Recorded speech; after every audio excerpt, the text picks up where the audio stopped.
الحمدللہ رب العالمین نحمدہ و نصلی علی رسولہ الکریم و آلہ و صحابہ اجمعین برحمتک یا ارحم الراحمین۔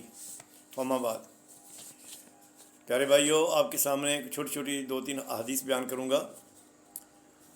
حضرت انس رضی اللہ تعالیٰ عنہ سے روایت ہے کہ حضور اکرم صلی اللہ علیہ وسلم نے نماز ظہر اس وقت پڑھی جب سورج ڈھل چکا تھا، جب ڈھل گیا تھا، یعنی سورج جب ڈھل جاتا ہے تو اس وقت نبی کریم صلی اللہ علیہ وسلم نے نماز ظہر پڑھی۔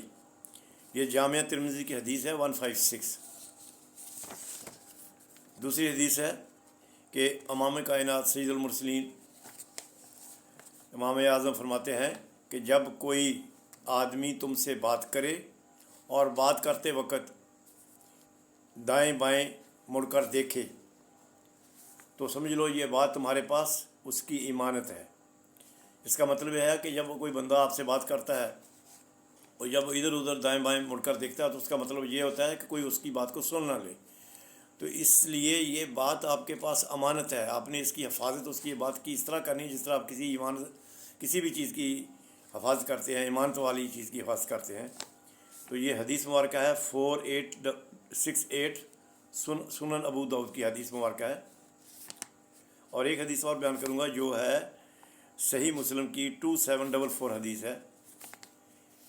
امام کائنات سید المرسلین نے فرمایا کہ جب کوئی شخص سفر پر ہو اور اس کی اونٹنی گم ہو جائے اور اس کو کتنی پریشانی ہوگی، پھر اچانک اس کی اونٹنی اس کو مل جائے تو پھر اس کو کتنی خوشی اور مسرت ہوگی۔ یعنی سفر کے دوران اس کی اونٹنی گم ہو جائے اور پھر اچانک اسے مل جائے تو اس کو کتنی خوشی اور مسرت ہوگی۔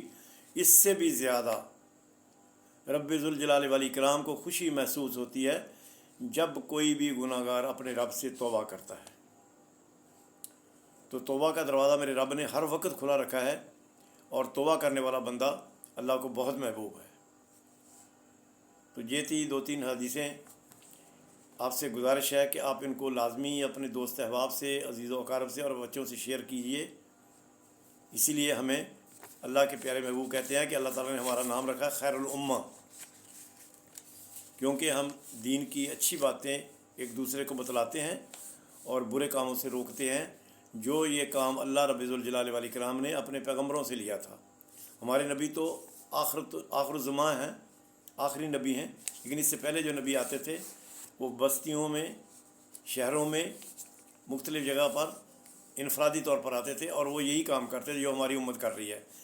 اسی بات کے لیے ہمارے پیارے محبوب سید المرسلین فرماتے ہیں کہ اللہ رب العالمین نے آپ کا نام خیر الامہ، سب سے بہترین امت، تو اس لیے کہ ہم ایک دوسرے کو دین کی باتیں بتاتے ہیں، سمجھاتے ہیں اور برے کام سے روکتے ہیں۔